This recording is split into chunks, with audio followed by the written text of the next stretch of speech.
This program started by some young people coming to one of our Kalamazoo Moms Demand Action meetings, and they said that they really were interested in getting young people together to have some voice in what was going on. This was in 2022, the summer of, about the gun violence that was happening around them, and just wanted a vehicle, a way for them to get together and talk.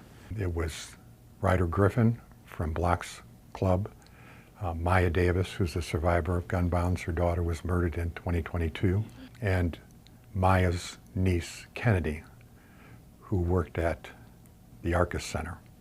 So we started talking about how do we get together. They wanted to go with the idea of having a summit. That's how the idea of a summit came, that we would get young people together, give them a format, a basic format, and they would work in work groups, we called them, to come up with their ideas and then present them in some way to the community, empowering them with their voices. What we heard from the young people that we were starting to meet with was that they had lots of experience with gun violence in their lives, shootings, sometimes injuries, sometimes deaths, and they were reporting multiple instances within their family and things that would traumatize them both by the tragedy of what happened and the horror of a family member, but also on their way to school. Seeing something that had happened on their way to school, the police presence in the area, or something that happened right outside their door.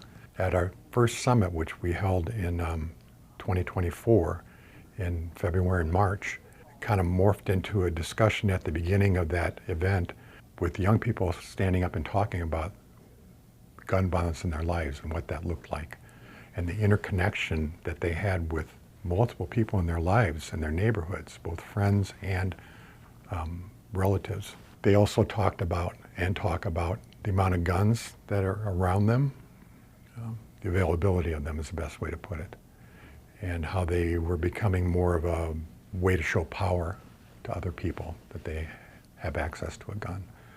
So that all kind of unfolded as we started talking more and more and realized not only do they have ideas, but they have a strong voice of what they think should happen about gun violence around them. The other part that came out in those discussions, because that first group, a lot of them were in our high schools, and they talked about the lockdown drills and somebody finding a gun coming into the school and that. And there were a lot of people that really were not specifically what we would call survivors of violence, gun violence, but they experienced trauma from their exposure to what happens at a school when there's a threat of violence. A lot of young people, elementary age, talk a lot about lockdown drills and the confusion when that happens and not knowing what's going on. And we assume as adults, well, that's just something that they can do. But they don't know what's going on when they're in the back room, in the bathroom, all huddled together. And it's very frightening.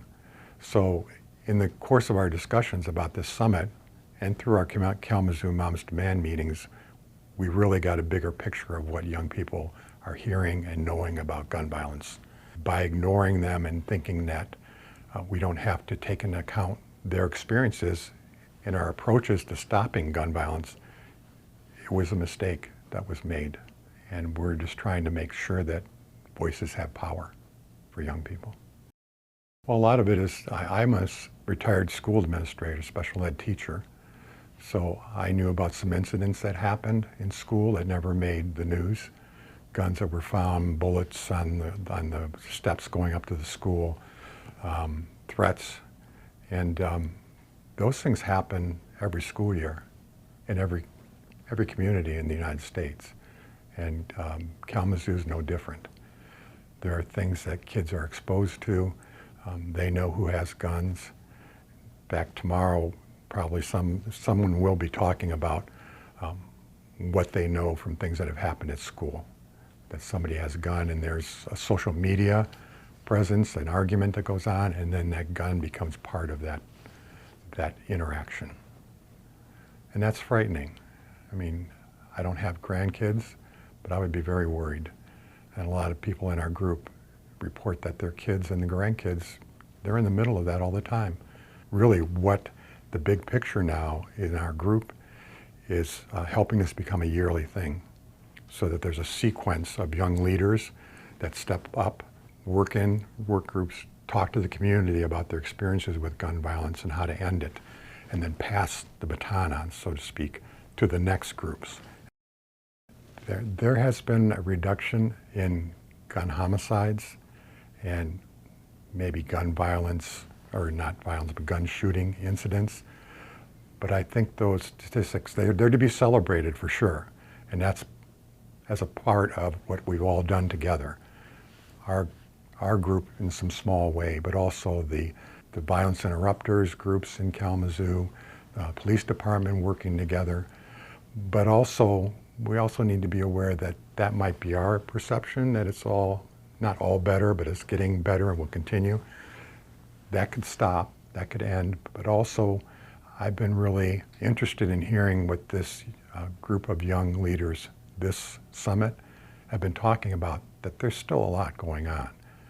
They hear and see guns flashed around them.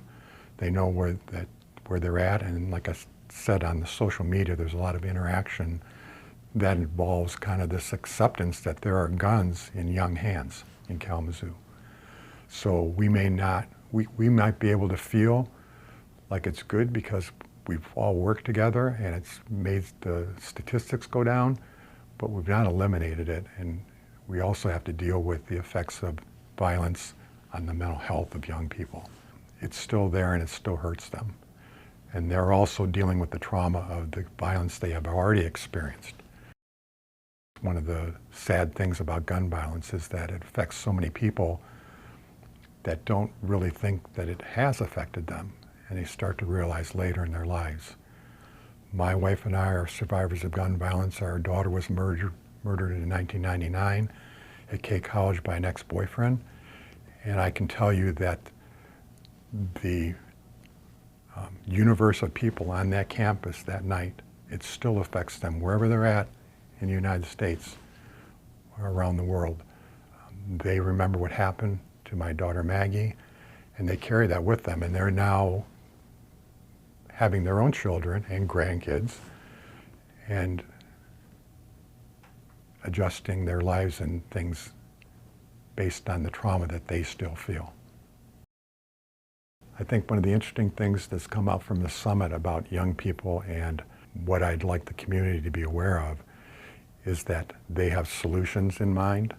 They need help processing those and people accepting them and giving them help. But also, I feel that they need understanding that it's complicated for them.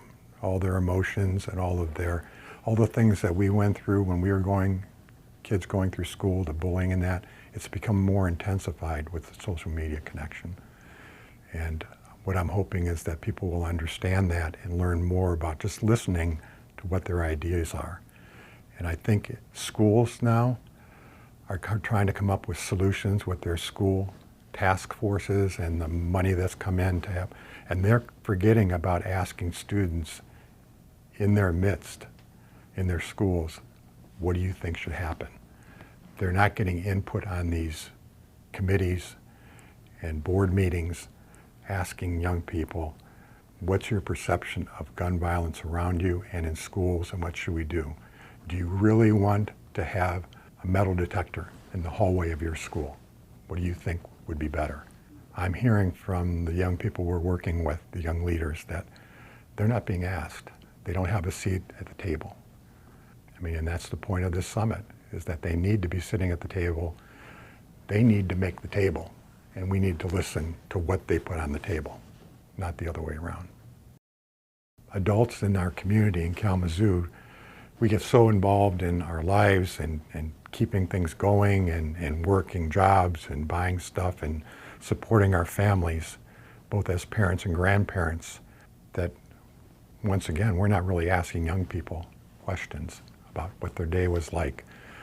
You know, when there's an incident at school, when there's a lockdown, and they get an email or a text alert about it, do they stop and talk at the end of that day to their young person about their feelings on that? And I think a lot more parents and grandparents are aware of that, but it needs to be a broader thing. Also, responsibility as gun owners, as adults who own firearms legally, that they take the responsibility of making sure that young people do not have access and are exposed to those guns without the supervision that they need. I am, as a community member, disturbed by the amount of young people who say they know somebody who has a gun or they can get access to a gun, and it's common. Those three things together really disturb me as a community member, that's what's going on with the youth in Kalamazoo.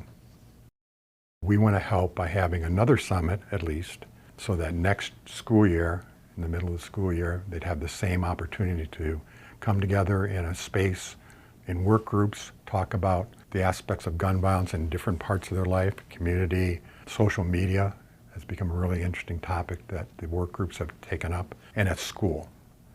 A lot of discussion about what gun violence at school looks like. The threat of, too, not just actual violence. So we're hoping that the community hears these presentations, takes some of those young people's ideas or mentors their ideas with them and moves them forward in the next year to try to accomplish what they're saying will help. Set a goal and help them reach it. And then also to sponsor and be a supporter of the next summit in 2026.